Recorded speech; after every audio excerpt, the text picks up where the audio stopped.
Hey everybody, how are you guys doing tonight? This is Nico Moreno, El Rolo del Noroeste, coming to you via Pulso Sports Network, your number one choice for bilingual coverage of your Seattle Sounders as well as every other sport. But tonight, the theme, the subject, the reason why we decided to make this stream within 30 minutes of letting you guys know is because we needed to. It was a must, it was necessary because of everything that's going on with the Seattle Sounders. Obviously, we're based out of Seattle. We cover the team the day to day. And tonight, I have some of the best, some of the most important, the guys you go follow if you want that Sounders information with me tonight. And except for I don't see Matt Pence on the screen, but I know that he is in backstage. I'm gonna go ahead and present absolutely all of them here tonight. But I want you guys to know that we're doing this because of you guys, the audience, our family, our Pulso family has been wondering, what are we doing? What's going on with the Seattle Sounders? I need to know more. I'm freaking out, guys. I have so many thoughts in my mind that I needed to get that help. I needed to call some of the best, and that's the reason why they are here. So I'm going to allow each and every one of them to just introduce themselves very quickly. If you don't know them for some reason, you need to be following all these Twitter handles. But let's start with Mickey Turner. Mickey, how you doing, my friend? Thank you for being here with us today.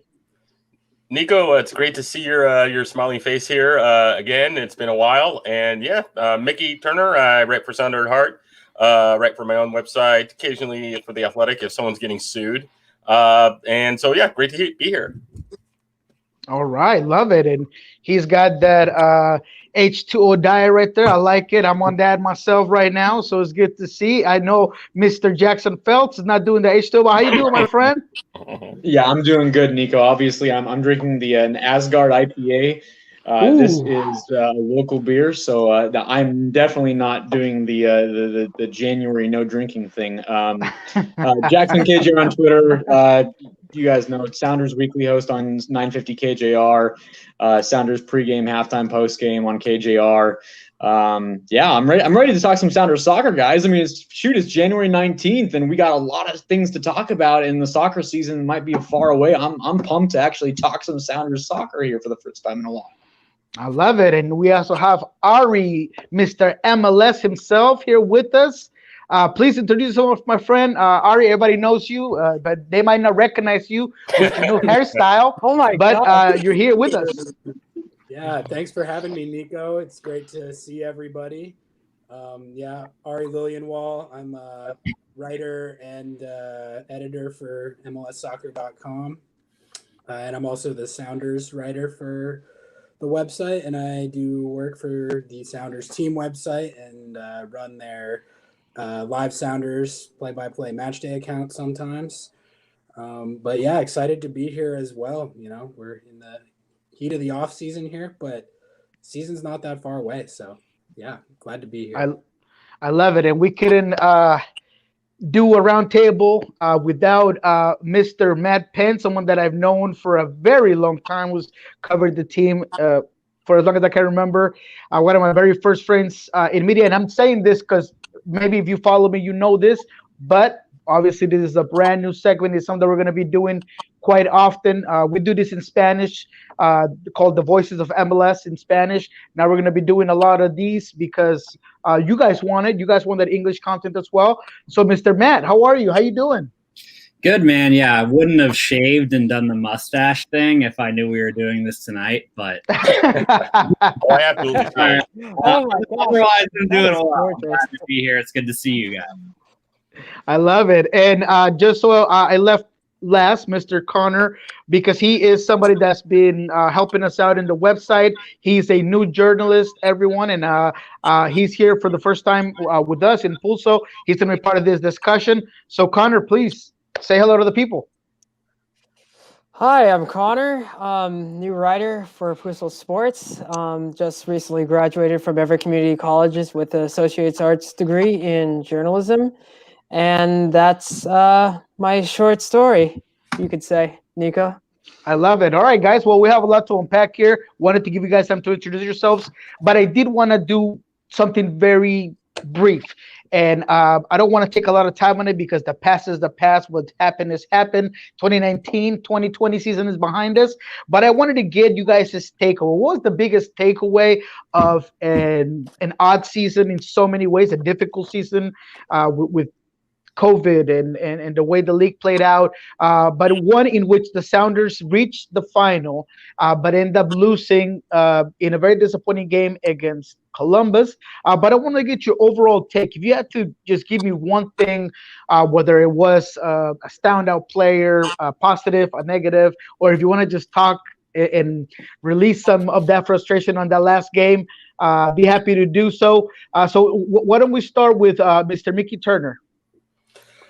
Yeah, it was obviously a very difficult season for everyone. I guess my takeaway, kind of given my background, has kind of been on the behind the scenes stuff with the league.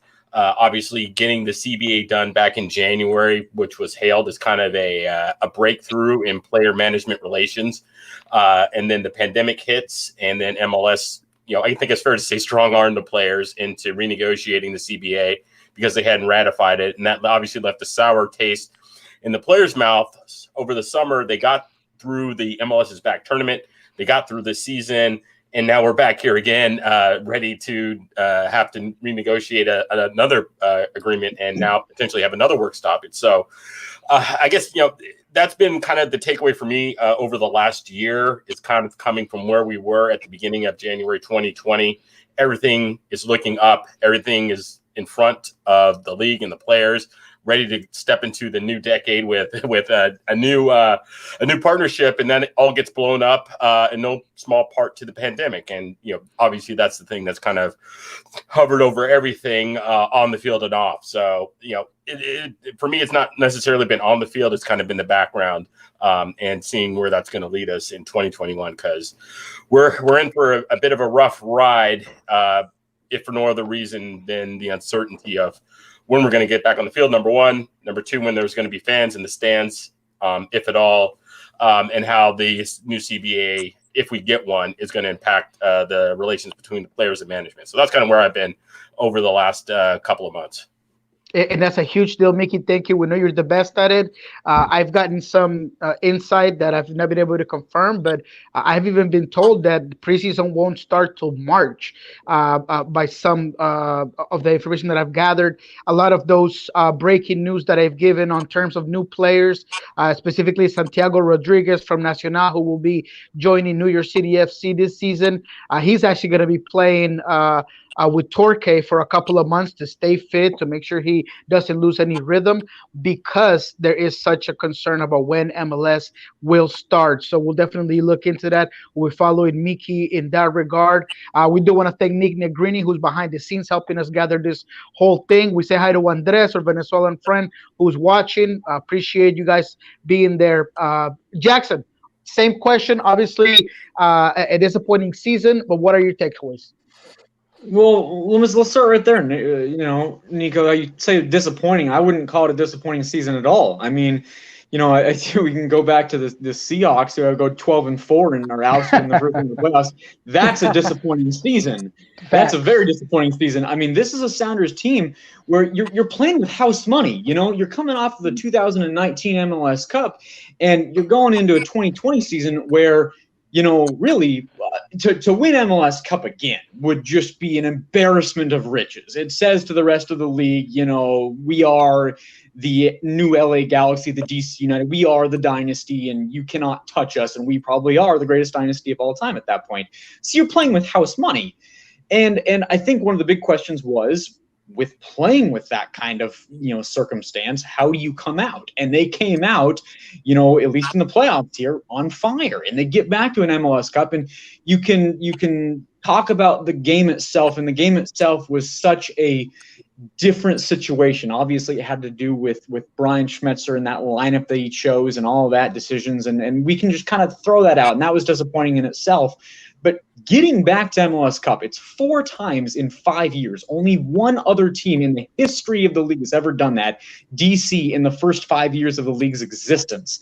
So we're talking about, probably in my opinion, the greatest 5-year stretch in MLS history for a single team, factoring in the fact that there's so much more parity in the league right now, and the Sounders have just been able to continuously dominate. When you look at one big takeaway from the year, I'm going consistency. It's being able to constantly get back to that championship game, constantly get back to the high. I mean, and really, you go back to 2018, if Chad Marshall and Christian Roldan don't get injured, we're looking at 5 MLS Cups in 5 years. That's the reality. End of story. That I will go to my grave believing that it would be 5 and 5.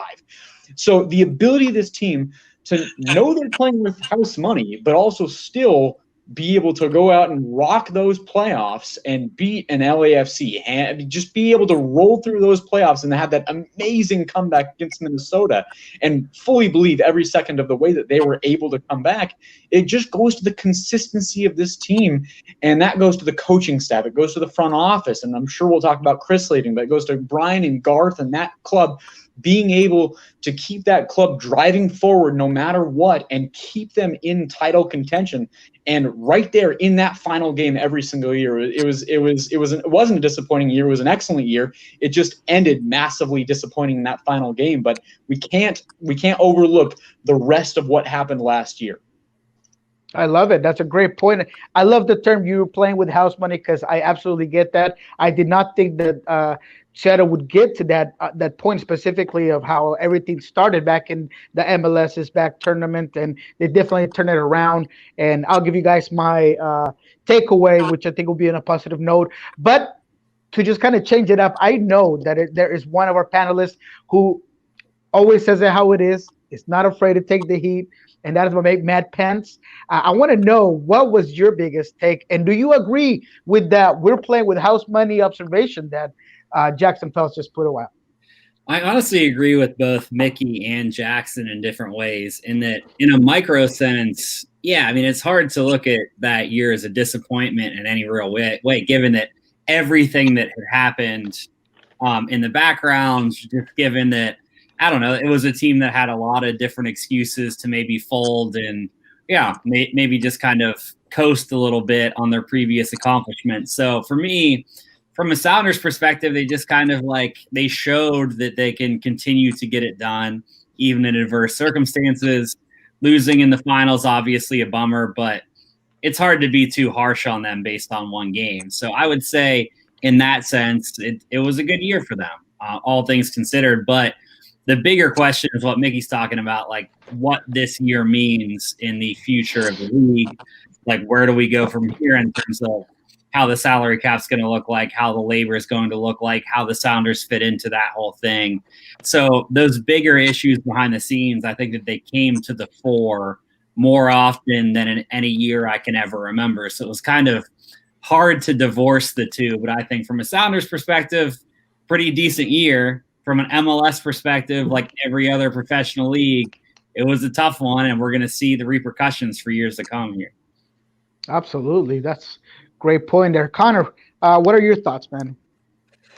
Oh, geez. Well, Mickey, Matt, Jackson, you pretty much iterated everything I want to say. We probably could say, because of how unique this season, the 2020 season, was with the pandemic, you can say, well, this was a bust year. But the Sounders, like we have said, have gone to their 4th MLS Cup in the last 5 years. This is unprecedented, given the terms of how MLS has grown compared to when, Jackson, you said DC United did this back in the 90s when the league was just 5 years old to compare to now.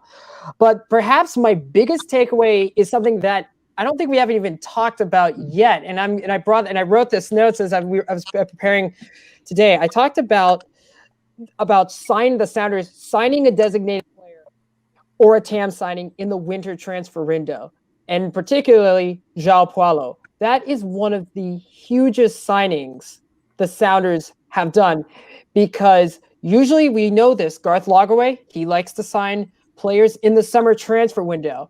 And there have been times where the Sounders have been depleted in that first half of the season before that window opens, where we need talent. We need to bring in a player urgently. This year, 2020, different story.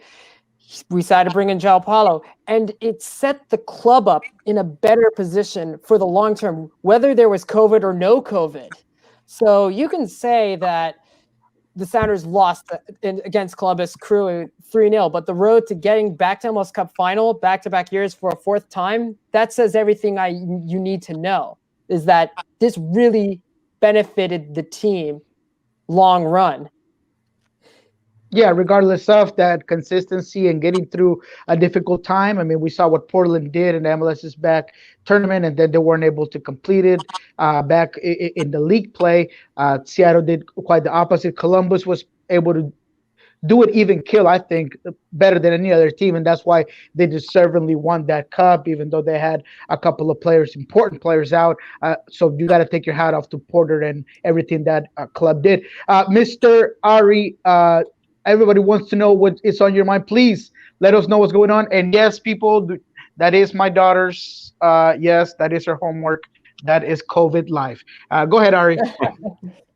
Well, I mean, I think my biggest takeaway from the season when we got to the end of it was just that it was remarkable that we had a season at all. I mean, I remember when it first got postponed, there was a lot of doubt there, and I wasn't sure if or when it was going to come back, and eventually it did with the MLS's back tournament, which went, pretty well, I think, all things considered, and then playing the rest of the games in market. So it was just it was easily the weirdest season I've ever covered, obviously, and it was definitely a grind to get through it and a lot of stress and uncertainty, wondering if it was going to happen. But it was definitely at the end of it, it felt like the end of a sprint at the end of a long marathon there. But as far as what it meant for the Sounders, I definitely agree with everyone who said that they were kind of playing with house money as far as MLS Cup goes. I think when they won it against Toronto in 2019, that kind of set up a situation where, if you win one of the next two after that, you're a dynasty. So you're basically playing for dynasty status, which that's where a lot of teams would want to be. So it definitely was house money in that respect, even if they'll be disappointed with, I think, just not being more competitive on the day. That's sort of the takeaway I got from that. They would have, it's one thing to lose the game, but to lose it in the fashion they did, where it didn't really seem like a very competitive game for pretty much all 90 minutes. So I think that's the thing that if you're a Sounders fan will gnaw at you, because Columbus just really dominated that game. So that was my takeaway from the game itself. But overall, I guess I'm kind of just in the same boat as everyone else, waiting to see how everything shapes up with the CBA and how much that's going to delay the start of next season, if it does. And it's just kind of feels like a lot is uncertain and up in the air right now with all that. So we'll just see how it pans out. I'll tell you guys my takeaway. I think that the most important thing here, guys, in my opinion, I'm the transfer guy. That's my thing. I appreciate the way Seattle was able to continue to bring those pillars that will solidify that core of this team for years to come. And I'm speaking of Yeimar Gomez-Andrade specifically. I thought that he showed you that he's going to be that center back that you need back there, that talent, physical presence. I thought he was just fantastic. All season, he was consistent, played just about every minute, show you that he can be your center back for the future. Javier Arriaga has not been able to perhaps have that type of impact, maybe in a different situation, because I've said 1,000 times, when he was brought in initially, it was not to be a starter. It was to be a center back for the future. But because of several things that happened throughout those first two seasons, he had to be a starter. He kind of got thrown in there. Yeimar just has been that guy. And now you have João Pablo, who you also brought in, who has shown that he could bring the team a lot of equilibrium. It's true, he had some inconsistency in the playoffs. He had an awful game during the finals, but so did everyone else. But now you have a team that continues to show you that they can bring talent and players that are going to be difference makers. And I think that's huge, because when you're signing a guy 3 to 4 years, that's make or break. That could really help your team, or it could really affect you, handicap you in so many ways. That's simply my takeaway. Also, I think being able to secure Nicolas Lodeiro, which we'll talk about later, was huge. But that's all part of what Seattle was doing, and was what I think was the biggest take for me of 2019. But this is a new season, guys. Everyone is starting to freak out, and that's the reason why I got this whole emergency roundtable going. And I want to start with Jackson Phelps, because I had a conversation with Masvita, who wanted to be here but he couldn't, and he said something really interesting about, I don't know if it's the field that he's getting, or things that he's heard, that maybe the team is going in a different direction. It maybe it's losing a lot of what's made this team important. And we'll talk about Chris later. But Jackson, I want your take on what you think this new start, these changes, without going too much into depth, specifically on Chris Henderson and Jordan Morris.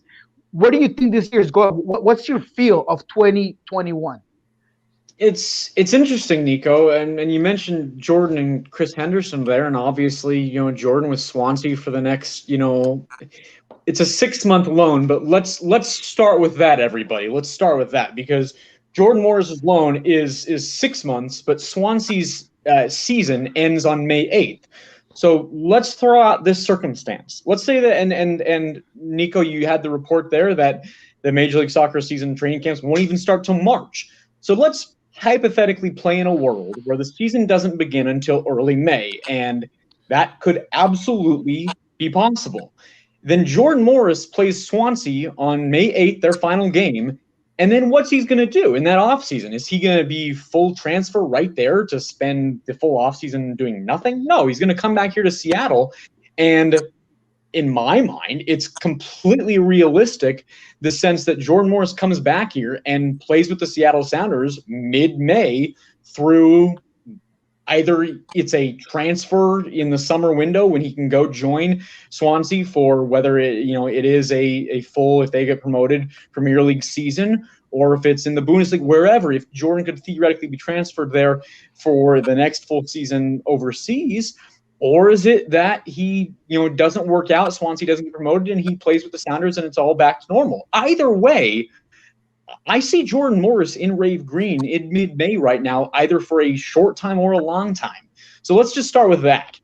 And with that said, I don't see a large difference in how the Sounders operate. Ryan Schmetzer is back as head coach. He has signed a deal. He will be your Seattle Sounders head coach.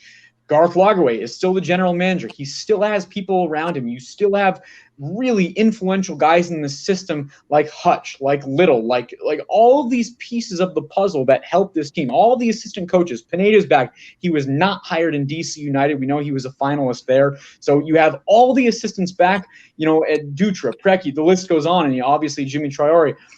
This team, the core is there. You still have Nico, Raul. You got to figure out what you're doing on the right wing. If it's going to be Christian or if it's going to be Christian holding with Joao Paulo.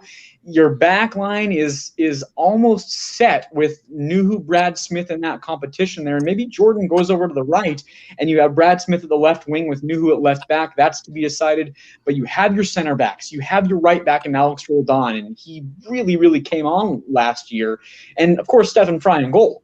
The team is almost set. And as Garth has talked about, there isn't a lot of funds to bring in a new guy. You have $200,000 roughly from Henry Wingo's sale there over in Europe. So that's an interesting little cash boom that you could play with and maybe add a couple pieces or we'll see what they do with that. But for the most part, the starting lineup of this team is almost set, if not already set, at least from mid-May on. So at that point, you're looking at a team that is mostly the same from a 2020 MLS Cup run and mostly the same from your 2019 championship run. And I don't see that many changes coming. I still see a team that's going to get into the playoffs, that's going to contend for an MLS Cup, that might be back in the game all over.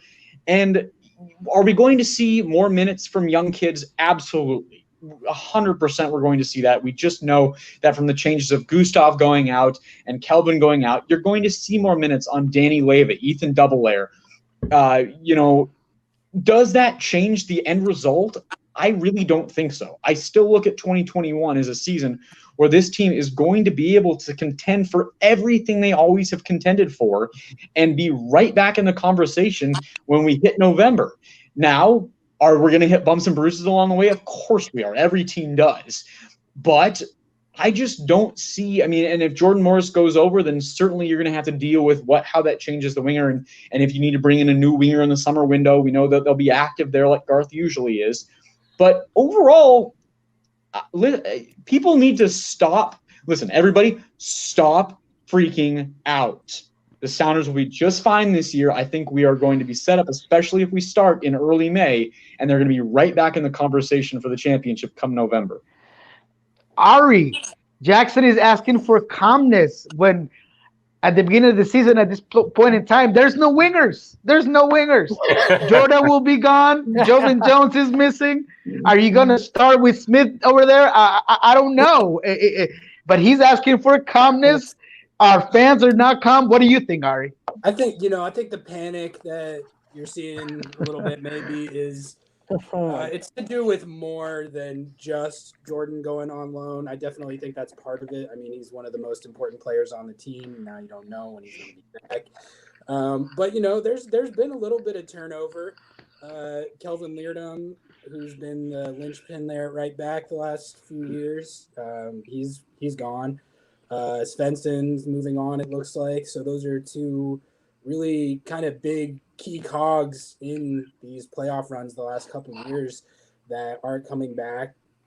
And then, of course, you have the uncertainty with Jordan Morris going on loan too. And who are the wingers on like Jackson? You're saying the lineup set. Who are the wingers in your set lineup right now?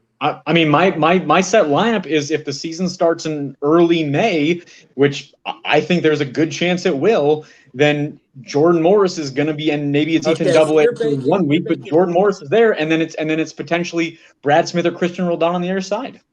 Yeah, wow. I can see why. That still sounds like zero wingers. Yeah. Oh my goodness. Oh my God. I mean, I think if they're looking for Brad Smith to be one of the wingers, then I think they're in for some issues. I just don't think that's number one. I don't think anybody would say that's his best position, and it's up in the air whether it's even a position for him. I think for me, obviously the winger positions is now the paramount issue for the Sounders to solve. I think this was the year that Christian was probably supposed to finally get cemented as one of the defensive midfielders pairing with João Paulo. And are you really going to move him back up to the wing where he can play? I like him on the wing, so don't. He can do it, Mickey. I don't think he can play there. He certainly can. I think they had something else in mind coming into this year. Now, whether that's because Jordan just told them that he's ready to make the move, or that an opportunity came about. Either way, they've now got two positions they need to fill. And we knew that they were going to go with some of the young players because Garth had said that because of the budget situation. So I think getting one of those young kids out there to play was certainly in their plans. I don't think it was getting two of them out there. And so that's kind of where my concern would be if I was a Sounders fan, and why I think a lot of people are panicking as we're talking about here today. Legal Mind on Twitter says he wishes he had Jackson's optimism. Yes, I think we all do. Yeah. To Cameron, the optimism is there if the season starts in May. If it starts in March, and if everything comes together and the season starts in March, there is reason to panic. But I don't think it does. You might have I agree with that wholeheartedly. Jackson. Yeah. Gabriel Garcia asks, Connor, if you want to take this one, do you guys see any replacement for Jordan Morris? I mean, we just talked about this, but a full-time. Let's talk about this. Actually, this is actually a good question. Jimmy Madranda, around by Nervosos. There is actually, I thought of this, gentlemen. What if it's not a winger, what we need, but a sort of a midfielder, like a super sub, like the way Victor Rodriguez was effective in the 2019 playoffs?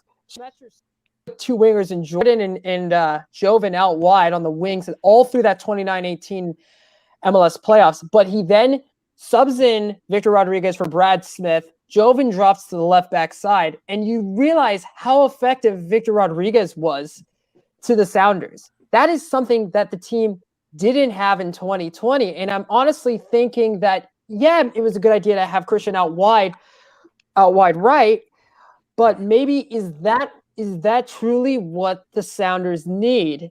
And there actually is a player that I've actually been looking up through FIFA that the Sounders might actually take a look at, although he might be injury prone in my book, from what I've heard.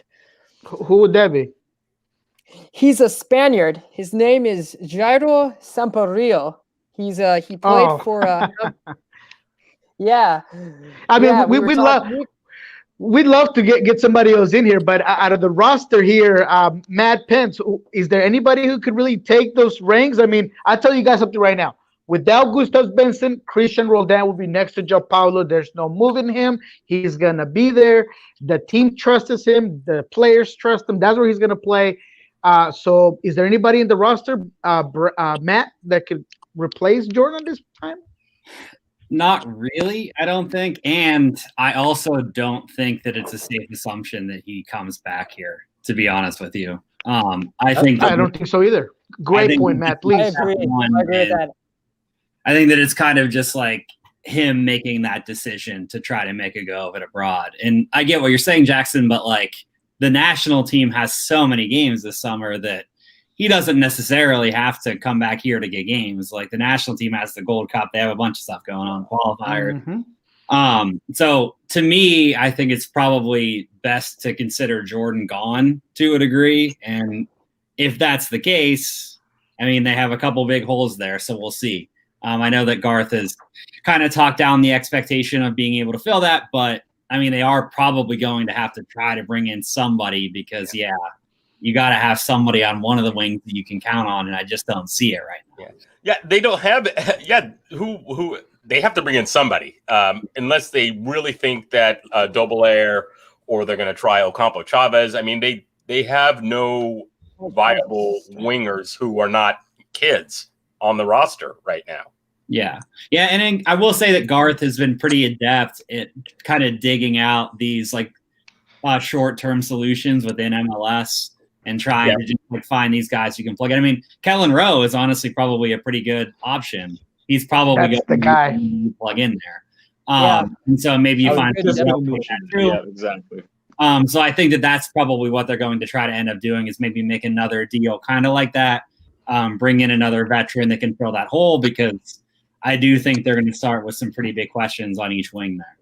And as long as they have a lot of depth at the forward position with Bruin, they can maybe try formation change, something along those lines. So maybe someone who is an MLS kind of replacement level player can do a job until they can get to the summer. Jackson, and the big issue here when we look at the issues here with in terms of who can play on the wings is bringing somebody in is the financial issues, right? Yep. I mean, we know that they are very, very tight on cash, and as it was at the end of last season, you know, the salary cap or the money that's being dished out to players actually increases from that because everybody goes up, obviously, and you have Brad Smith, who took, as Brad said, next to nothing to come back to Seattle at the end of last season. And that's going to be turning into a big money deal. So that's going to have a lot of cash going to him that went from a Kelvin and or Gustav. So the total money that this team has available right now to bring somebody else in is rather limited. And you get some out of Henry Wingo, as we mentioned before, but there isn't a lot. So Kellen Rowe is an important piece on this team right now, and if you can get another winger like that, a Harry Ship, plus X type player where he can start for you if needed, I think that's more of the reality here. I'm not so quick to assume that Jordan absolutely has played his final game in Rave Green as you guys are. I believe that there is a decent chance that still happens. So whether that's for a little or a lot or whatever, I wouldn't expect a high-level TAM or DP winger to come in here. I think that is ridiculously unrealistic to think that that's going to happen before the season starts. Yeah, just briefly keep in mind the CBA. Yeah, the budget is capped. It's flat going in. Normally, there's a 5% increase going up year over year. We're not getting that this year. Right. Hey, that's a fantastic point, Mickey. And honestly, that is Seattle's MO, right? They're going to go out there. They're going to look for. I already have some guys in line that were previously looked at, and this is going to transition to our next point because we know that Chris Henderson has a huge nose for talent, always has. He was the one who initially scouted Yamar, scouted Raul Ruidiaz, scouted Nicolas Lodero. So I know that there are some guys that were on a list that I at least have, whenever Chris or any of his crew, his posse is somewhere in South America looking at a guy, I get that call. There's a couple of guys that are very interesting, some that could play that double position, especially on the right side, kind of like a wing back type, but that plays a lot of winger. So definitely got some interesting names that could be options. I think the formation change to a 4-4-2 could be something that could be an emergency measure. You put in Will Bruin and Raul Ruidiaz up top, push Nicolas Lodero out left, and you try to figure out the right side, sure. But it's not the best lineup. But it takes me to my next spot, guys.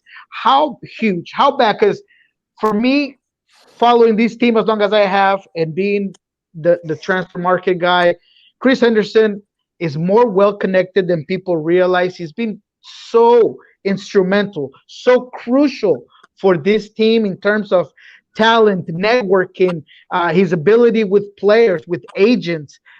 I mean, that's something that you don't get like this. It's not about. I love Brad Evans and love him to death, but it's not about. I'm hearing a lot of, let's put Brad Evans in charge or let's bring up Zach Scott. It's not about a name or a former player. It's about somebody who knows that position, that role, that's connected all over the world.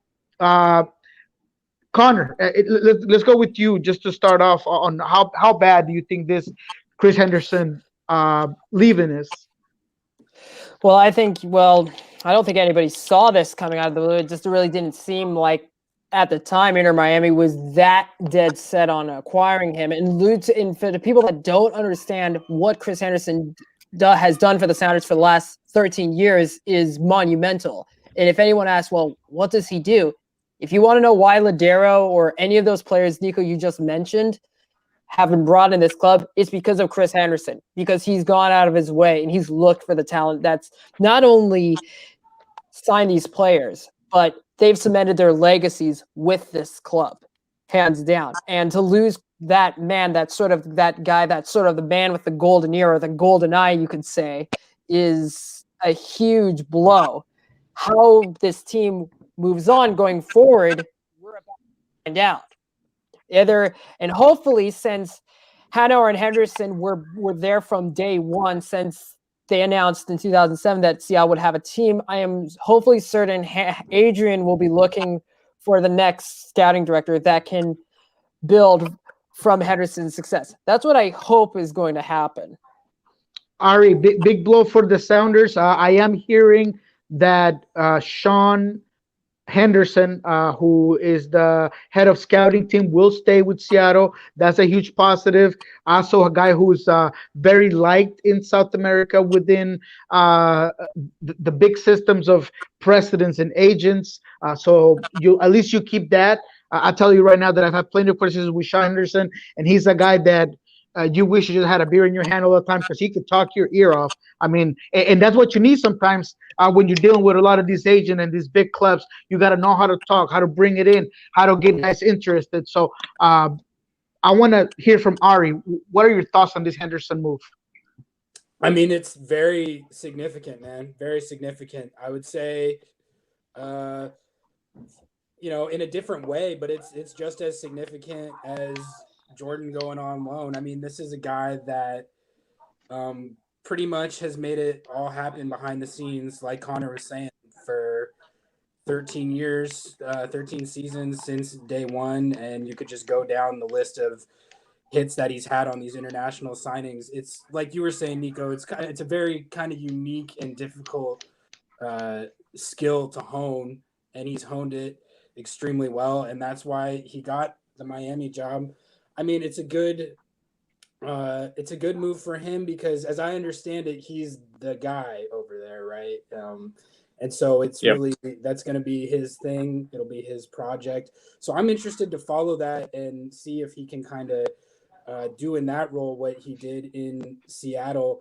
But, you know, I do think it's like, it is a big loss for Seattle because Chris Henderson was always this kind of behind the scenes X factor that they had, where anytime that they were scouting or looking for a new TAM signing or DP signing, just the odds of them hitting on those signings, which you don't hit on every one of those signings, no one does, but the odds of a signing that he makes and has scouted hitting are just inherently higher because of, you know, how long he's been doing it and how well he knows the league, how well he knows like the different types of personalities that will mesh well together and create good chemistry. Like that, all of those variables go into it.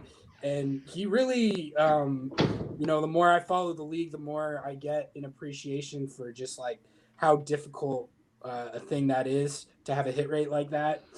And it's not easy to find. And so, you know, how they replace that is going to be a huge thing to follow just for the future of the organization for the next few years. It's definitely no small thing, him leaving. I criticize Kim Ki-hee coming in at that age from a bad league. I criticize Gustav Svensson coming into the league at that age from a bad league.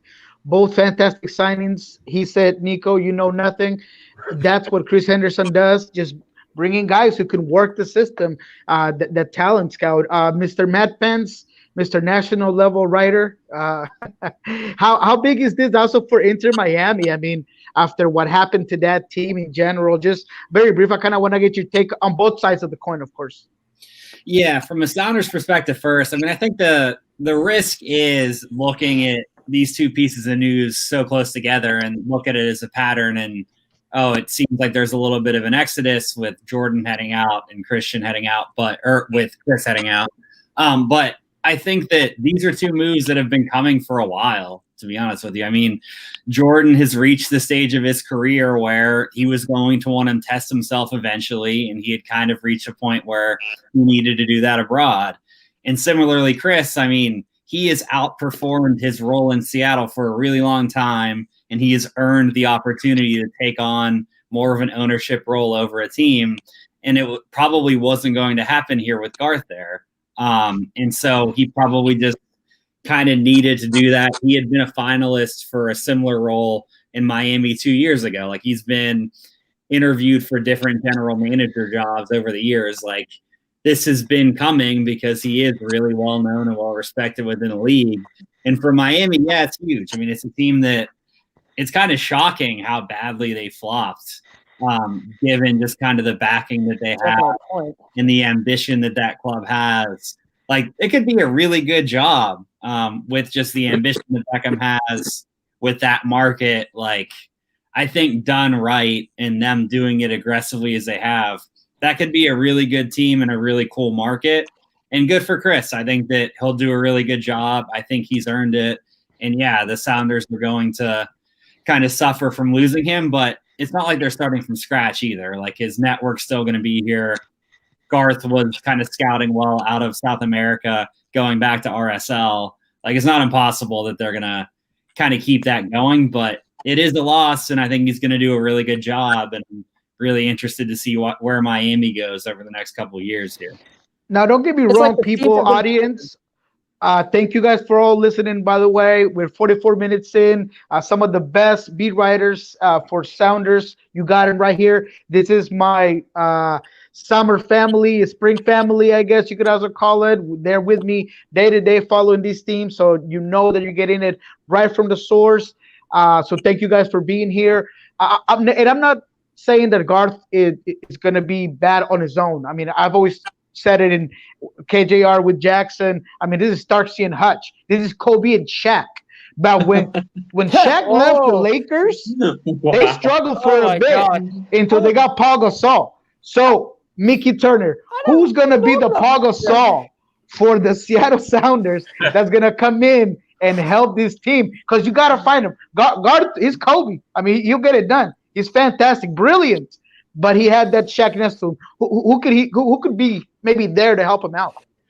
Well, I think they're going to try to be Kobe and Kobe and friends. I think for at least this year is kind of what I see, because they do have the scouting network in place. They've got kind of the infrastructure in place. Henderson's not taking a bunch of players or a bunch of his guys with him, so I think they're not going to be in any rush to find someone to fill that position. Garth obviously has a fantastic track record as well. But it is a loss, obviously, a massive loss. Miami, I think, for their part, they're getting it right after getting it wrong. I think Henderson was a finalist for a similar position a couple of years ago, and Miami went in a different direction. And obviously, we saw that panned out, and so they're correcting that wrong by all accounts. So good for them on that. But again, from the Sounders' point of view, I think they're going to take some time. Ironically, as Jackson said, the season not starting, if it doesn't happen to start until May, gives them a little bit of room to find the right fit to come in, and they've got some time to do that. So I wouldn't expect that anybody's going to come in right away, because I don't think they need necessarily anybody right away, given where we are at the start of 2021. Jackson? Yeah, you're close to Garth.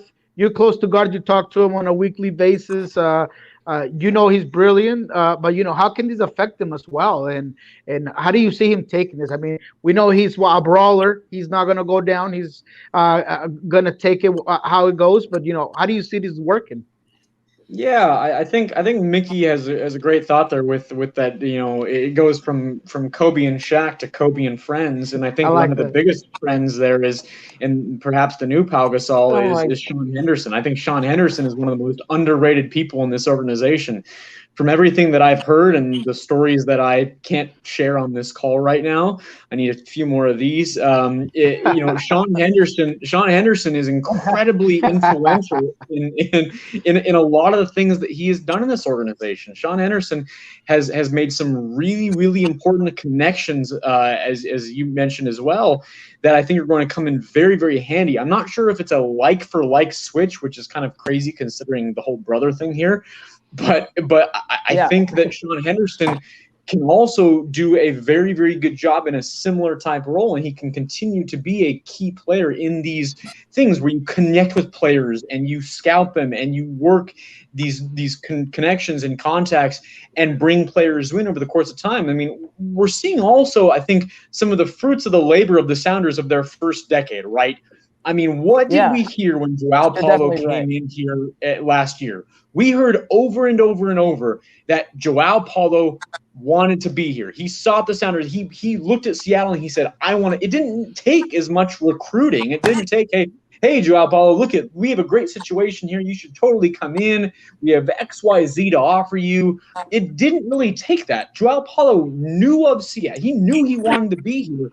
And that factor is going to help the Sounders not only in the next 5-10, it's going to help them for the life of this club, where people know this is a first-class organization that they have built here, because look at the success they've had through the first 12 years of the organization. They are the modern dynasty in Major League Soccer, so that's going to help them. There's a number of things that are going to help Garth Lagerwey and Sean and everybody in that department to continuously, bring in guys and have a successful summer window and have a successful winter window next year and continue to move forward. That Chris is going to be a loss. You can't understate how big of a loss Chris Henderson is because of the connections he has. He's one of the most amazing people you can ever talk to in the soccer world. So that's going to be a major loss. But I don't feel like it's going to necessarily stop the Sounders from being right back, as I mentioned at the start of this whole thing, being in the conversation for a championship in November. They have the pieces, they have the management, they have the front office still in place to build a championship caliber club. It's just going to be Kobe and friends, and those friends are going to evolve more. We're going to learn more about these friends. We're going to learn more about Sean and what he does. We're going to learn more about all these other people in the department that work right alongside Garth. and these people are going to continue to develop, and then they're going to go get jobs, and then they're going to be the new people that we hear the names of getting other big positions in MLS. It's just going to, and this is what sports is, right? You develop people in your front office, and then they go off and do bigger and better things, and you can say, and that's also the part of it is now we have a person, Garth has a person at Inter Miami who he can now actively work with, who he has a great relationship with in Chris. And anytime you can have good relationships with other front office people in the league, it's a good thing. Yeah, just quickly, the Farmers have been remarkably consistent as far as their front office is concerned. They haven't lost a lot of people to other positions. Of the high-profile people, they've obviously lost people. The coaching staff has been remarkably consistent year over year. Obviously, Gonzo Pineda was up for a finalist spot. And that stuff just doesn't last forever in sports. So that's a good shout. And, this was something that was certainly going to happen eventually. And I'm sure they're in a position where they can withstand the loss. And it's just, it's going to be a blow, and they'll recover from it. M. Scott D asked about the possibility of Nico leaving. There were rumors last season. Yes, that is out the window now that Seattle has secured him for several years. That is not going to happen. I've talked to Nico. He's very excited, very happy to be here, even after the lost championship. If you follow him on Instagram, he's living his best life in Uruguay, loving the beach, loving the family. So he's going to come full charge back here. Ari, obviously, Mickey touched on it, the importance of having Brian and Pineda back. And do we know anything? We'll go around. Or do we know anything more? I mean, I think we all kind of figured that things are going to get done. It seems like everything's pointing to Brian extended. But what do you think? How big is this contract? Or what are your thoughts on Pineda and Brian? Well, Pineda's one that I thought really might actually go this offseason too, just because he's been linked to other jobs. I think at least last year and this year, he's been getting interviews, and it seemed like DC United was pretty close to hiring him, but didn't. And, he's a guy that I think has kind of earned it as well in a similar way as Chris Henderson. He's become known as one of the top assistants in the league. Brian Schmetzer loves him. You can't say enough good things about him. So he'll go too eventually, but I think in an off season like this, where you've kind of seen some shakeup with Jordan going on loan and Chris Henderson leaving, having continuity on the coaching staff, I mean, that's a positive thing for the team. Getting Schmetzer extended, I think that's something that they had to do. 4 MLS Cup finals in 5 years. That's basically, you're trying to make it to MLS Cup every year as much as you can. And he's been delivering on that. So I think that was kind of interesting how elongated that whole situation got. But, I mean, overall, I think having the coaching staff back, that's something that can bode well just with the players that are coming back, having that familiarity and, having the chemistry between the coaches on the staff. I think that's a good thing, but I would expect, this will probably be Gonzo Pineda's last year in Seattle before he gets a head coaching job of his own, I would imagine. Frankly, he dodged the bullet with DC United because they are a hot mess. They are a hot mess. and what they decided? They've got problems. The decision at head coach is beyond me. I don't know what they're looking at. I have no idea. Honestly, it's a bad hiring. I just don't get it. I mean, I can name you. I got at least 5 guys on my phone right now that are better coaches for DC United than that man right there. I mean, it's beyond me. It's crazy. And I'm nobody. I mean, are you joking me right now? I mean, it's beyond me. It's insane. But Connor, tell me a little bit about just Gonzalo Pineda, the importance. We've talked about it before.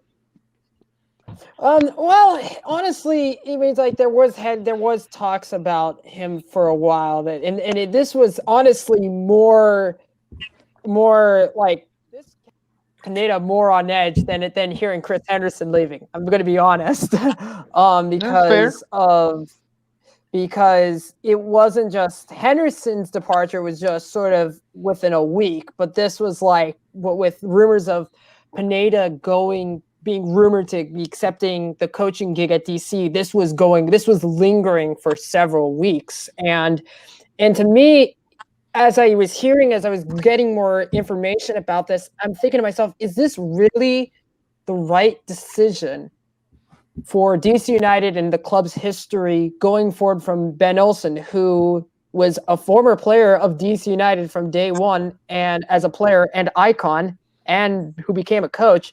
And so that's a really difficult thing to fill, because DC United just came to that crossroads of letting him go. And Pineda has no relations, no ties to DC whatsoever. Yeah, it'd be a great gig for Pineda, I'm not gonna lie, but it isn't the right coach can do so much. And the reason why the Sounders are successful and why DC isn't is the head coach, Brian Schmetzer, and the general manager, Garth Lagerwey, they're on the same page together. If your ownership, your front office is not on the page with your head, vice versa, then your team, no matter what years you bring in year after year, you're not going to compete for championships.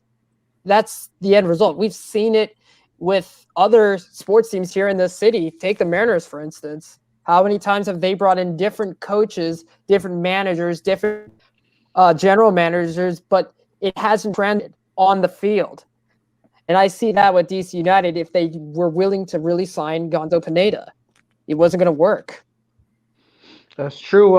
Matt, obviously, Gonzalo Pineda is a huge part of the coaching team. We've seen him at training. He does a lot of the tactical work. Obviously, a bilingual who can talk directly to Yeimar, Javier, Nico. There's some of the terminology I can tell you firsthand that gets lost, regardless of how good some of these guys speak English. Raul Ruidiaz, his timing, maybe when to push the line, things like that.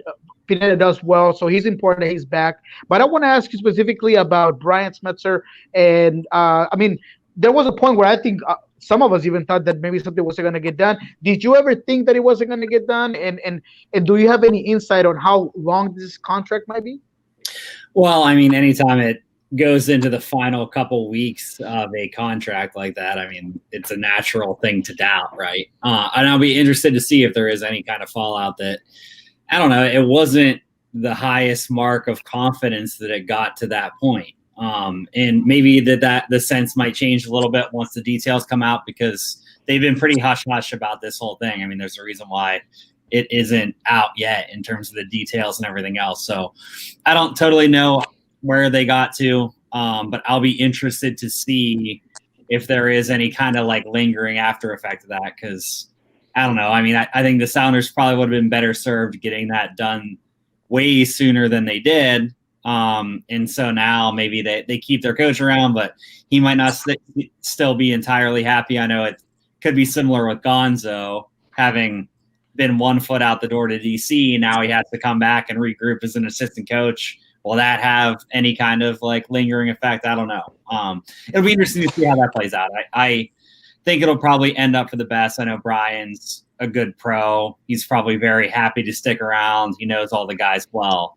But it could have played out a little bit cleaner than it did.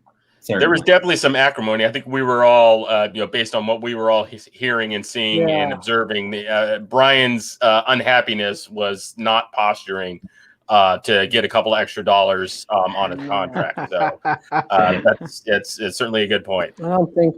And well deserved so, right, Mickey? I mean, I think he made a case to ask for a raise. I mean, whenever you do as well as he does, I mean, the least thing you could do is ask for a raise like that.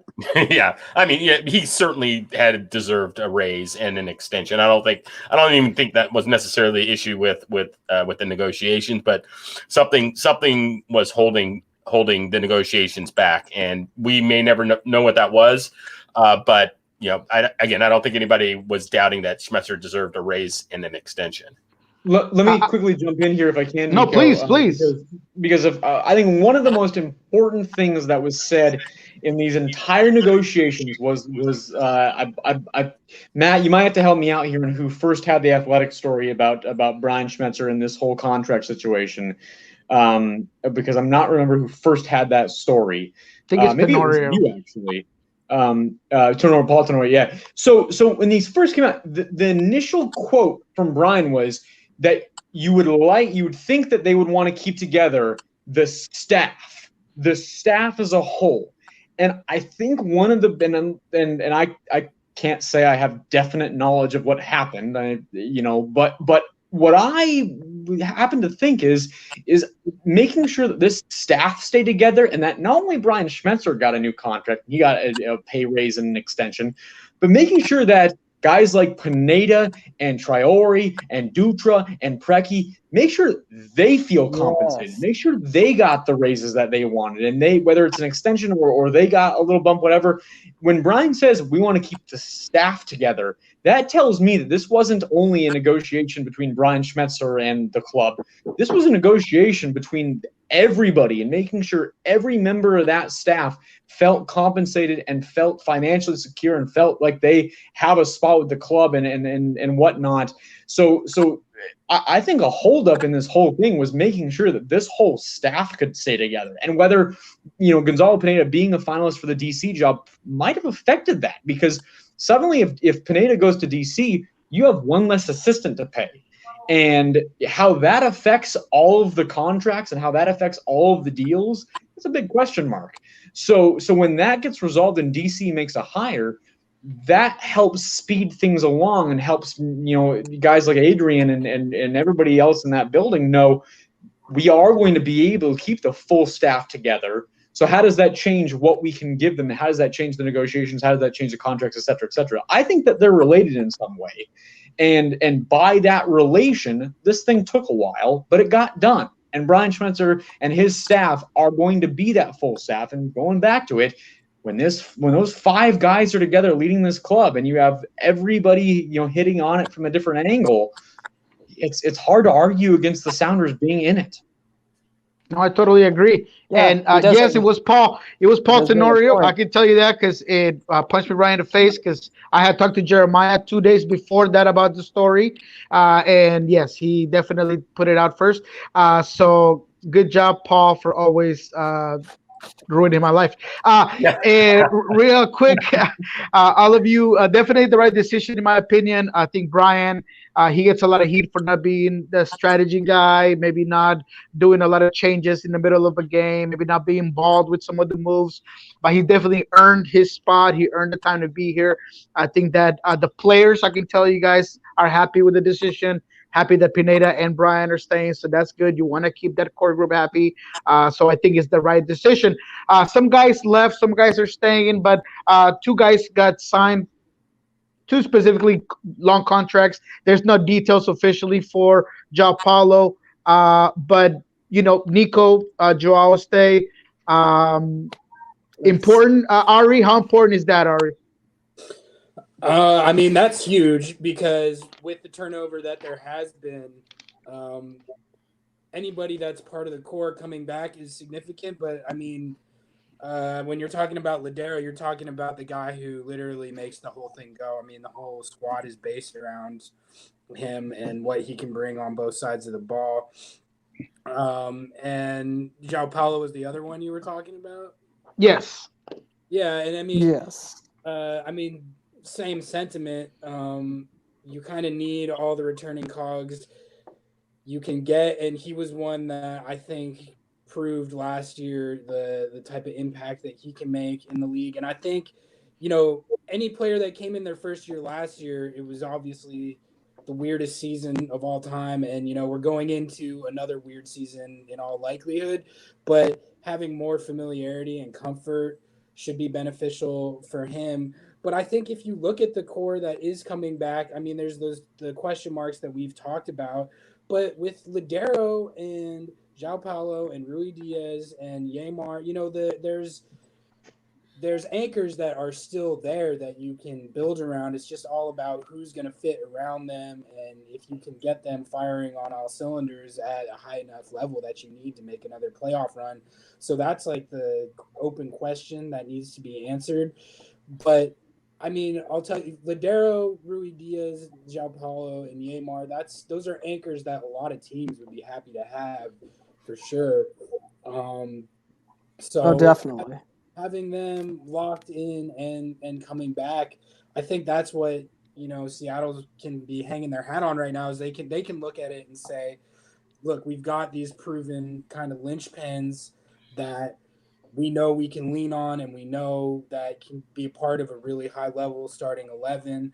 And we trust ourselves to know how to make everything else fit and work around that. And that's not to say it's going to be an easy thing to do. I think this is going to be Ryan Schmetzer's most challenging year that we've seen, just because of everything we've talked about going on around those anchors, with the departure of Chris Henderson and Jordan Morris going out on loan, and guys like Kelvin and Gustav going. This is going to be a big test for him, but I think there's enough talent in place coming back to do it. Yeah. Mickey, obviously, as we approach the end of obviously this special roundtable, and I do appreciate you guys for staying. It's been an hour, and now you guys are in 6 minutes of overtime, and my wallet is not very large. We're in a stoppage. So Yeah, Nico, We're in a in their stoppage beer, time, ladies and God. gentlemen. We are in a stoppage time. obviously, João Paulo was red hot at the beginning of the season. He came in strong, looked fantastic for CCL despite the result for Seattle. He showed a lot of good qualities, but Garth goes back to the negotiating table. In my opinion, he goes and brings in João Paulo, secures him for a lower price than initially established, in my opinion, not officially. What do you think about João Paulo in general? And obviously had some ups and downs during the season, but what are your thoughts on the Brazilian? Oh, he was obviously fantastic to start the year. I remember being it may have been one of the preseason games, or maybe even the CCL games, when I think it was actually the preseason game against Sacramento Republic, when he was just throwing crossfield dimes all over the field, and someone in the press box said, "We're going to be so effing good." I'll censor the language for the broadcast. And you just felt like they had just done it again. And unfortunately, he got injured for MLS's back, and then obviously the pandemic obviously impacted things too. And then he comes back, isn't quite as dynamic, and the team kind of slumped at that time too, as you recall. They went about a month with really pretty terrible results. Turned it around, and then. Again, I think the final, you just have to kind of throw that game out because, as you said, nobody played well. That was hardly João Paulo's fault. And so on another day, maybe they make some other lineup decisions and get some players out of the lineup who maybe were more responsible for the Sounders' poor performance than João Paulo was. But overall, he had a really good year. This, keep in mind, this is his first year in MLS. And there is typically an acclimation period for players. Not everyone can be a Nicola Ladero and just blow things up from the start. So I think coming back next year, he's got a defined partner, we think, in Christian Roldan in the defensive midfield. You've got Ladero, you've got Rui Diaz, you've got that spine really just set up to go. So I expect him to have a really good year. Now that the transfer has been completed, he should be settled as well. So yeah, I'm looking at, he was a really good, kind of a shooting star, faded a little bit, but I expect him to be back and doing good things. Matt Pence, let's switch it up for a second and just answer an interesting question here by Nerviosos or Nervosos. He's asking about I think it's Christian Roldan's possibility of leaving. I've always liked Christian Roldan. I think that his ability to play different positions, his range, his overall IQ, and his discipline in general I think he would succeed in Europe. I think he would succeed abroad. Do you see him leaving at all anytime soon, or what do you see as his possibilities to at some point go abroad? Yeah, I mean, I think it would be for a similar reason then Jordan has kind of been open to this move abroad, in that the U.S. national team right now has a bunch of up-and-coming guys who are playing in some of the biggest leagues in the world, and both of them have been very open about their ambitions with that team. I mean, Christian, honestly, maybe even more directly than Jordan, with guys like Tyler Adams and Weston McKennie kind of showing out in the way that they are. If he wants to stay on that radar and kind of up his level, like, he might have to do it. I think that was a pretty big motivation for Jordan, I would suspect. Just not only just testing himself, but kind of keeping up with that level that the national team's going to. And it wouldn't surprise me at all if Christian felt similarly. I mean, he's a guy who, really nice guy, as you guys know, like, great guy in the community, very polite dude to talk to. But awesome. He is a very competitive, ambitious guy who does see himself as a potential national team player. And if it becomes clear that he has to make that move to stay in that picture, I wouldn't be surprised if he does something similar. My son had a huge sticker of Lionel Messi in his, he has it in his room. And I told him, you want another role model? Cristian Roldan. That's who you want to be and act, and absolutely centered guy, humble, hardworking. I mean, that's what you want to follow. That's because he's that type of player. Connor, you followed the international level, just as much as anybody I know, EPL, all that. How would you see Cristian Roldan's game transition into Europe? Well, geez. Now that made my hair stand on end. That's when I'm just gonna start to panic if Cristian Roldan is about to leave. Well, that's an interesting question, because he is, like, just as Jordan, are both considerable candidates. But the interesting thing is there hasn't been any team from Europe that has been clamoring for his services yet. So it's still difficult to see exactly. But if this is the road, but from what it sounds like, from what I haven't been hearing, is that the only way to get into that U.S. men's national team pool is to be playing in Europe, and that's the only way it's going to be to get looked at by Greg Berhalter. Then, unfortunately, that might be the case. And remind you, gentlemen, the World Cup is still only a year away, Qatar 2022, and with COVID and a crunch schedule for qualifying, that this is a make or break year for the U.S. men's national team after the fallout of the failure to qualify for the 2018 World Cup. Jackson, why does Christian maybe doesn't have that same sort of marketing behind him, regardless of how important he is and has been consistency wise in every way for this team? I love to think that Cristian Roldan could go over and play in a top flight league in Europe. I just don't think it's in the cards. I really don't. Listen, I hope Christian's not watching this. I'm sorry, my friend, but he might. But listen, he might. Let me say this. If Cristian Roldan had spent his whole year at right back, and I think he is an excellent right back, and we've talked on the broadcast many, many times about how Cristian Roldan, if he had just stuck at one possession and the U.S. national coach and that whole revolving door had kept him at one position and kept him learning at one spot, he could make it over in Europe, especially at that right back spot. However, the issue with Cristian Roldan is he's fallen into the same element that Brad Evans did towards the end of Brad Evans' career, is that he's been a Swiss Army knife at so many different spots. He's played at the 6, at the 8, at the right. He's played in all these different positions and right back. What is Cristian Roldan's best? I mean, let's go really quickly. Just one word answer from all the 5 of the rest of you. What is Cristian Roldan's best position? Nico, I'll start with you. Go. Cristian Center mid. Center mid. Defensive mid. Defensive mid, easily. Ari? Center mid also. Central mid. But, I mean, it's all. He said he's comfortable. Box to box. In an interview, he's comfortable playing centrally.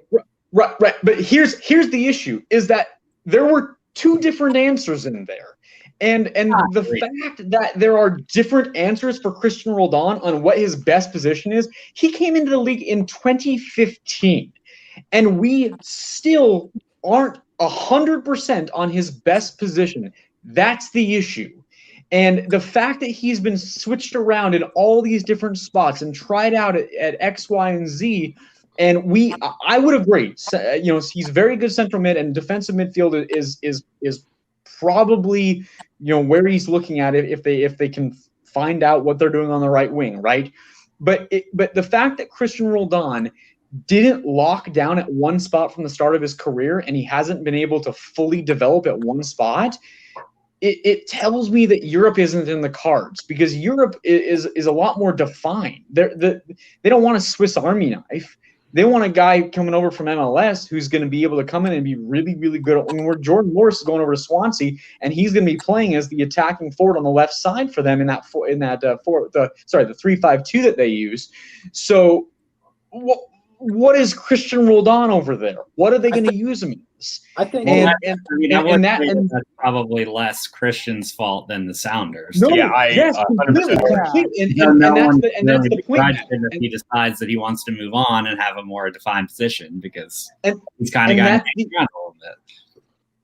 And that's the exact point, Matt, is the fact that this is not because of, I mean, Christian for sure would have liked to lock down one spot, but because he hasn't been by the U.S., by the Sounders, it hurts his argument to be able to go over to Europe and be able to say, I am a this, and be able to slide in on a European team so seamlessly. I don't think Europe's in the cards for him. That being said, I mean, I don't think that we're looking at Christian Roldan and in 10 years and saying what could have been. I think we're going to celebrate him for what he is, and he's been exceptional at what he's done. We should. But I just don't think that Christian Roldan is going to be where Jordan Morris is. Mickey, I totally disagree with Jackson, by the way. I mean, we got Henry Wingo, who was a winger, and now he's a right back. You got Davis, who was a winger, and now he's a right back. Tyler Adams was a right back in MLS, and now he's a center mid. I mean, I think that's the whole point. Being versatile and going to Europe, that's what they want, because I don't think they trust the system in MLS. They come in here and say, look at all these Yanks trying to play soccer. They don't know what to put these people. How old is Henry Here we Wingo? go. Here goes that. No, I get that. I just mean about the position. The position overall. I think that they're going to change your position no matter what. I think the intangibles are there, and the quality, the talent is there, and more importantly, that the mindset is there. That's why, if I was a betting man, I would put him in Europe. Mickey Turner, if you were a betting man, would you see Christian in Europe? I don't think he's going to the EPL, but there are 100 different European leagues, and excluding like the Gibraltar Premier League. I think there are certainly leagues over there that could use a Christian Roldan. He's got his versatility would certainly be an asset in certain places. As Matt said, it wasn't really his fault that he wasn't able to secure a position, in the midfield. They did have someone named Ozzy Alonso there, who was essentially still at his team when Roldan was drafted.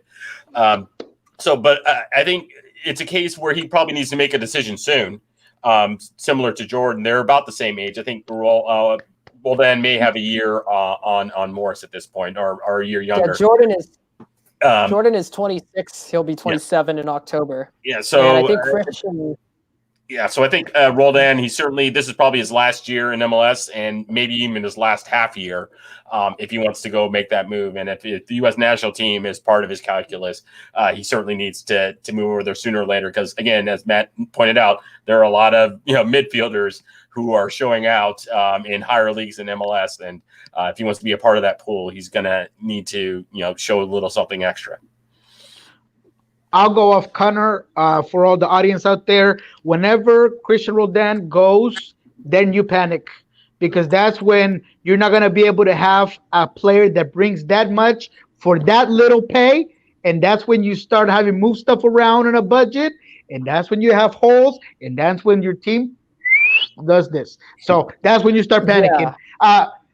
It is almost time for us to get out of here, guys, but we got to talk about departures. We're not going to be able to talk about all of them, but obviously a lot of players, some that were maybe surprising to me. Like Leardom, I thought he would be here. He's not. I thought Miguel Ibarra, knowing that you're going to get rid of your wingers and realizing that you did not use him at all ever, maybe you could keep him for very cheap. You didn't. Well, Justin Dillon didn't play a one single minute, but he's gone now. Obviously, you don't have no issues at center back. So now Roman Torres is playing in Costa Rica. But Good for him. I would like to ask you guys, is there anybody who you would bring back or who maybe should have not left? Because I'm going to go with Miguel Ibarra just simply because I didn't feel like he didn't get enough minutes at all. Even when there was time for him to get in there, maybe there was something there that I didn't see, but I thought he could be helpful at a very, very cheap price. Let's start with Ari. That seems deep in thought. I think it's Kelvin Leardom for me. I mean, you look at how he's played over the last 3 or so years that he's been here. He's been one of the most reliable starting right backs in the league. He's scored a goal in MLS Cup. He's only 30.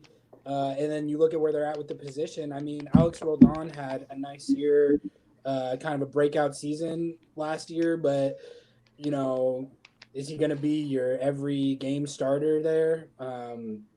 I mean, it might end up like that, but I think I would have brought Kelvin Leardom back and just, you know, not with him on the roster, you just don't really have to worry about having a starting caliber right back out there. So, yeah, that was the one for me. Connor, give me your opinion if Joevin Jones is the wrong answer. Go ahead. That is the guy I would have wanted to have the Sounders keep, and Knew it. for a very good reason. I knew it. Because you look at, of course you did, Nico. You know, I've been lobbying for Joevin since day one. You know that. There's always one, I guess. Well, and that's the thing is out of all the years that Jovin's been on this team, win or lose, the Sounders have gone to MLS Cup on their roster. And the stuff that he does, and he's not a DP. I think he's a TAM signing now. I think that's what they are using international slot when they brought him back from the Bundesliga mid through 2019. But it's the stuff that he does. His on-field productivity for not being Nico, João Paulo, or anybody else is huge. And he's naturally left-footed. And so if Jordan is going to Swansea, then that means you can move Joevin back to that left-hand side on a comfortable left foot of his. And he's one of the better, I believe, one of the better crossers in MLS who can cross a ball from the wide areas. And you've lost that. You've lost that player. So I'll give you the talent was there, but the desire and the mentality wasn't. I think obviously he's got the talent to be a top level player at a couple of different positions, and I think the Sounders were just clearly they were fed up with what they saw as inconsistent play, and I'll just leave it at that. But as far as other players, Leardom would have been the one for me if we didn't have if the Sounders and MLS weren't dealing with the budget issues that they're going to be dealing with this year. Leardom was on around $600,000, and when you have Alex Roldan, who's going to be making maybe $90,000 to $100,000, I think that's math that everyone can understand. But certainly I think they're just going to have to, at a couple of positions, and Sounders aren't going to be the only team in this position. At a couple of different slots, you're just going to have to take your lumps with players who maybe you weren't used to seeing getting a lot of run, whether that's some of the young players or, quote unquote, journeyman players. Every team's going to have a couple of players at that position who are going to get significant time. And you're, in some ways, it's going to be kind of back to MLS in say 2012 to 2010 to 2012, where you've got a couple of players who probably wouldn't see much playing time now get it because you've just got to make decisions at certain positions. Matt Pence. Yeah, I mean, I'm with Mickey on all of that. I think that Kelvin is probably the best player closest to his prime that they let go. And Nico will know, given how frustrated I get with Joevin constantly. It's kind of an indictment of the Sounders winger situation right now. Why do we all hate Joevin? Leave, That's probably the answer, but it's not a very satisfying one. I totally agree. Definitely not what I wanted at winger, and I think he showed that in the playoffs. Jackson Phelps. Yeah, I'll leave it at this. Just like I'd echo Mickey and Matt's comments and say that Jovan Jones is absolutely the wrong answer. No offense, Connor, but No offense. yeah. So I warned him. Listen, I'll be the contrarian, I guess, and I'll throw in the other side. It's like Gustav Svensson, just because it hasn't been said yet. We all knew that Gustav Svensson was likely gone anyway, but Gustav Svensson, what allows, if he were to stay, what it allows the team to do, is, I'm thinking through this in my head right now, is it allows you to have the JP next to Gustav, Christian to be on the right, and that just shores up one of your winger spots. So there would be that answer. But I generally agree that Kelvin is probably the correct answer here. But at the end of the day, this team is a little bit strapped for cash right now, and so much more is going to Brad Smith here in 2021. That the losses of Kelvin and Gustav, just to allow the cash flow to happen, is probably inevitable. So in terms of God, if you could have one of these back, would you? It's probably completely unrealistic. The ultimate answer is probably what you said, Nico. It's probably Miguel Ibarra. It's probably a guy that allows you to have some wing depth, that allows you to have at least some semblance of an answer in case you need another winger in there.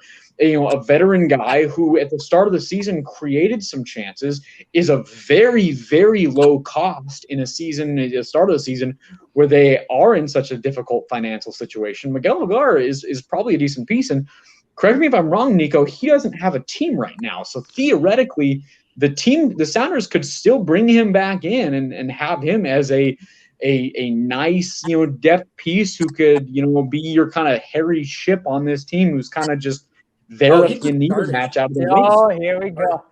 I agree. No, and he does have some pretty serious interest. I expect maybe to have something as soon as tomorrow on that. So I'll definitely be coming to you guys via Twitter through Pulso and myself on that regard. But I wish definitely it was Sounders, because they could definitely use them. I would also add Jimmy Medranda here, guys. I think that not bringing him back just says that you gave up on Han Walawana, which I feel like it was one of the most unjust things that really occur. I guess he really wanted out, and it's fair for him. But I've always thought he deserved the time. He needed the time. He was not given the time, and he had a lot of potential. So the fact that you didn't even bring Jimmy back just makes me think that you just let him go for nothing. For picking. Ironically, he would be in a position where he would be fighting for a starting spot right now. So, I'd feel better with him out wing than what we have right now. Especially, thinking Jordan's gone, so I would trust him out on the wing. I know Matt has written a great piece on how Walawana. He probably is behind this. Yeah, if I could rewind my answer to like midway through last year, I've always loved Hanwala's game, but he's been a little inconsistent maybe, but the Sounders under Schmetzer have never really seemed to have time for the inconsistent but crafty winger that I just adore. That's probably just never. That is true. Wonderful. Well, guys, we're gonna be here hitting an hour 30 minutes, so I would like to leave the next 2 minutes to just thank you for helping me out, helping Pulso. I think this is what the fans wanted. The audience honestly reached out. They all had concerns. I think we hit a lot of those pointers here today. Maybe some of us put him more over the edge, but maybe some, like Jackson, calm him down some more. But I think that's what they wanted. They wanted that opinion. They wanted to know what was going on, and who better than those sitting here with me today. So Mickey, Jackson, Ari, Connor, Matt, thank you so much for being here. I appreciate you guys helping me out. Hope all is well on your end, and hope to see you guys between now and May. We got plenty of time. I appreciate it, guys. Well, that's it from us. That's it from us, guys, here at Pulso Sports. We're going to have a lot more of these bilingual interactions with some of the best in the business, not just in Spanish. Obviously, we have our new English Twitter as well at Sports Pulso English, EN. Lou Sounders says, thank you guys. Thank you guys for following I certainly appreciate absolutely all your following and your support. Plus, Thank you guys. Have a good one. Thanks, everybody. we will. Nice.